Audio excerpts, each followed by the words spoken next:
To enable or disable display file icon on thumbnails File Explorer in Windows 11 Home, open File Explorer and then tap shimmer or three-dot icon, select options and then tap view. Next, on display file icon on thumbnails, check to enable or uncheck to disable.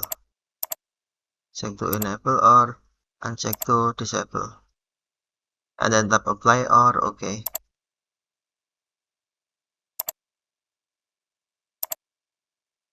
Okay, thank you for watching. Have a nice day.